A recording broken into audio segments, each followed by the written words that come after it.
Hey guys, welcome back to Man Time. Today's episode is probably going to be a couple parts. We're going to be doing a full rebuild on this Subaru 2.5 liter engine.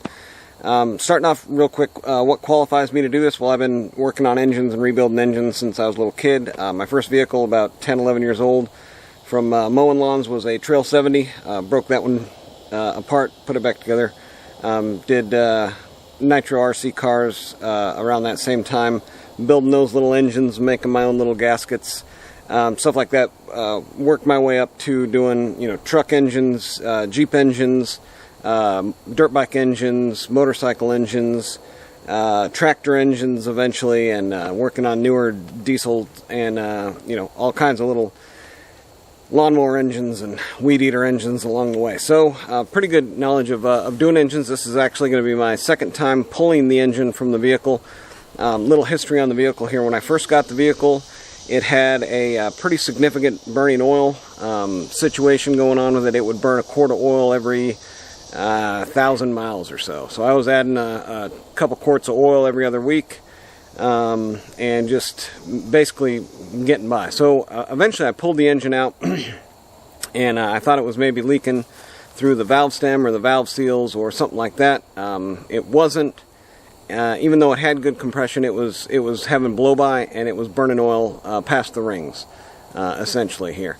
And we'll look at that here in just a minute to see that blow-by. You can see it just kind of blowing out of the oil fill tube. So yeah, let's get started, and welcome to Man Time.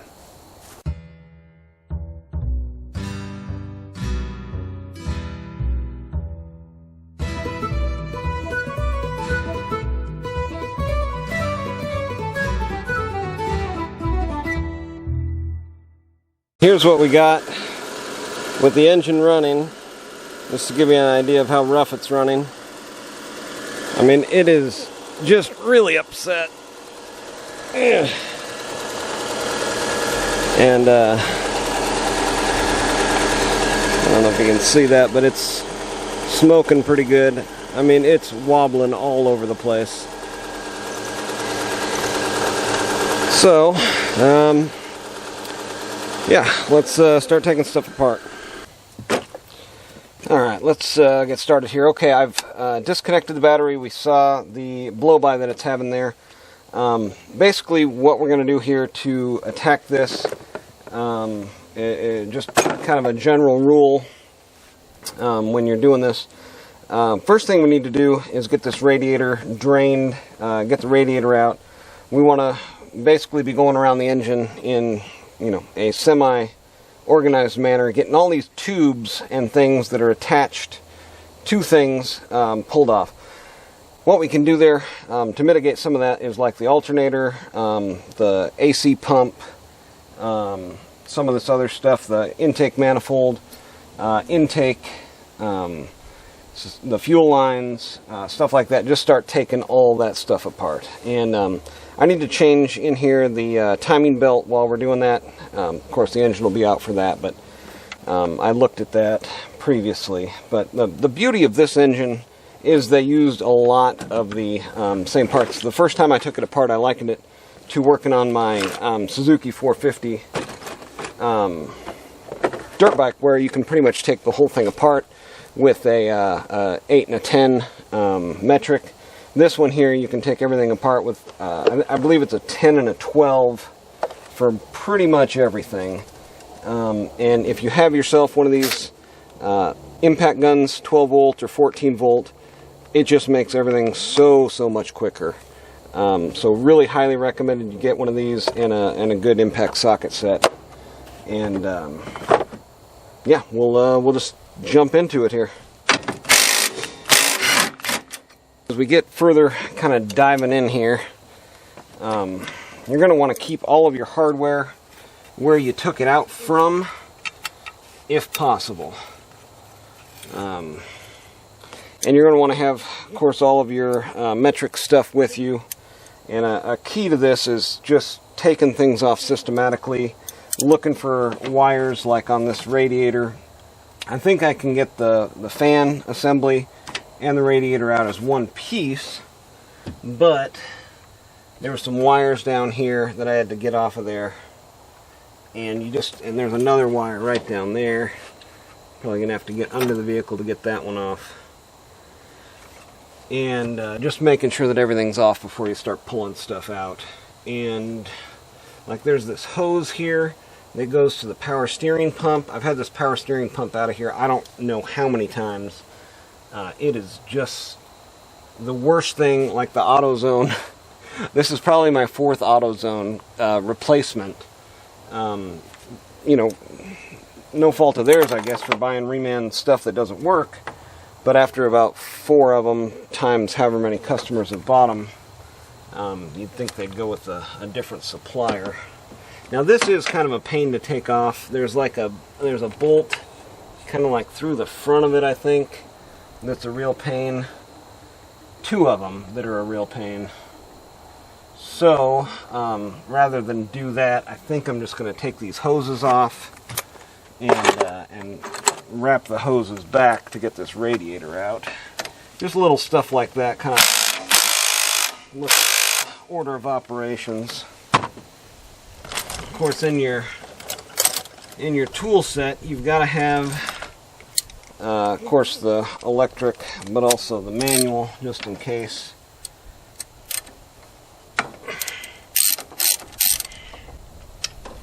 And again, put the bolts back where they came from, where and when if possible. Yeah, one thing I didn't mention, the best way to go about these projects is to have the replacement parts you need on hand.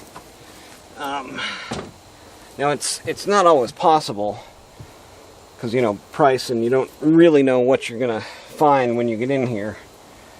But seeing as this one has the blow-by, I know for a fact that it's blowing by the piston rings. And I've already been in the heads. I've already relapped the valves. I've already done and checked everything and actually replaced the valve seals and some other things in the heads. So the heads are fine. I know I need pistons. I know I need rings. While I'm in here, I'm going to do a clutch and throw-out bearing pressure plate. Of course, a whole new gasket set. So I have a pretty good list. And one thing you need to note on these, they have an A and a B piston.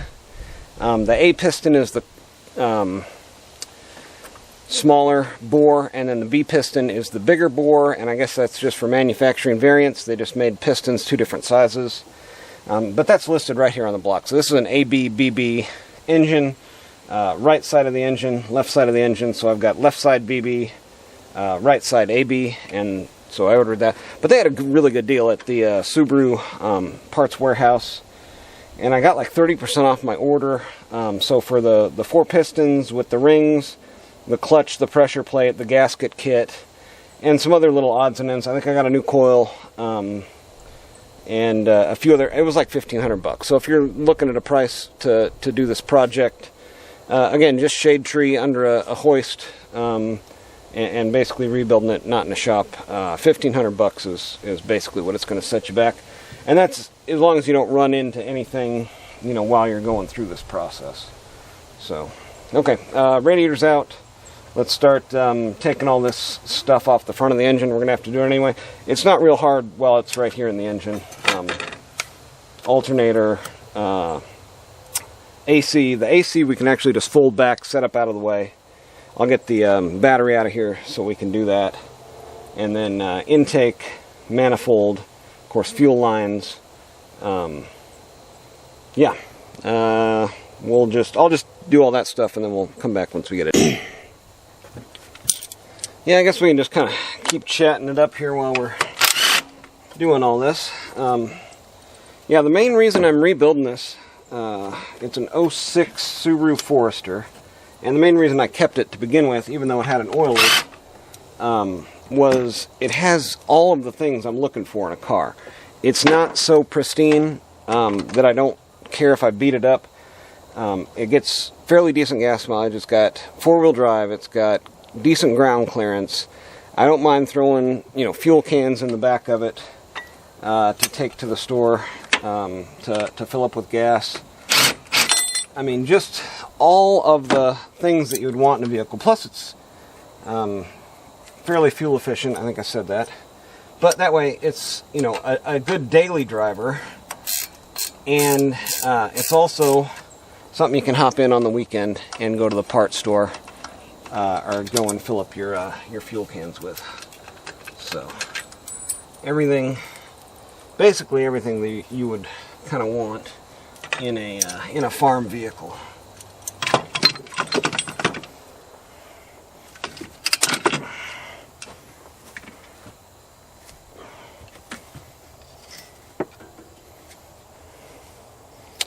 Yeah, I should probably replace my belts while I'm in here. That's a good idea. Okay. So then this, what I do with this is just roll it up out of the way here. Well, I've rearranged my my workspace a little bit here. I've got the car engine here I'm working on. I've got my tools back here. Not as ideal as having the tools like right here, but you know, good enough. And then just making sure you've got all the tools and keep putting them back where you get them. Nothing more frustrating to be like looking for the 12mm the whole time. Now, one thing that is quite a big pain on these is the, I guess we can get these out of here. Get these out of the way. Is the fuel lines. Getting all these fuel lines off of there. And you're going to need kind of a special tool for that. These are just garbage. Yeah, so it's got this little, like, ring on it, and it's a special kind of snap ring thingy that keeps it on there. And you need a really specialized, little tiny, stupid little, and this is an AC and fuel line quick disconnect tool, and it's got to be these really super thin ones in order to work. And I don't even remember if I got it to work with this, because it's just so darn hard to get. I think I just ended up pulling the damn thing off of there because it's so hard to get off. Because there's really no way to get this on there, right? It's made to slip on and kind of over and around. Oh, it did work. Okay, so that did work. Yeah, it's got little notches inside of this little plastic piece that hold it on there, and the only one that would get it off was the super cheapest, thinnest ones that they sell at the parts store. So this is Performance Tool W83148. That's the only one that I had. I actually got a more expensive set, but it was thicker and it wouldn't even work. So, yeah, just use those. Let me just tell you, if you're going to work on basically any part of this front assembly of the motor, the best thing you can do for yourself is to take this radiator out. It's just so much easier getting in here without the radiator and the fan shroud. So much easier. All right, let's see here. Yeah, even you know, at the expense of the $20, you'll have to spend on new radiator fluid, new antifreeze. It just makes it so much easier. Okay, now I think we're to the point where we can take this. These two pieces here are what kind of holds your fuel injection down and fuel injectors in. I've got new fuel injectors on this thing. You know, just a whole bunch of stuff has been done that I know has been done and is right, and you know, through process of elimination, I can kind of say, oh, it's running weird, it's giving me this engine code. You know, I know what it is because I've already replaced it. Alright, I'm losing daylight pretty quick here. I just wanted to kind of show you the progress on day one here. So you get this radiator, the shroud out, you can get all the stuff off the front of the engine. Got all that done. Got some stuff pulled up out of the way here, pulled up out of the way here. Got the shrouds off of here, got all my intake stuff off over there. Next steps, let's see here. I think I'm going to leave these in. I think I'm going to try to leave these in because these go straight into the intake here. These are my fuel injectors down here. I've got them no wires going to them. And I think I've got all of the wiring off, except for right here down at the coil. I'll get that off in a second. And then down on this side, I've got to get this exhaust recirc off. There's some soft lines here I need to get off, and then I think I can just take this straight off. But yeah, that's pretty good progress for, you know, a couple hours work. I think I'm going to leave that on there for tonight. Made some pretty good progress, didn't break too many things, and shoot, I don't even know if I'm bleeding yet. Might just call it a day there. Thanks for joining me today on Man Time, guys. Get out there, have you some man time too.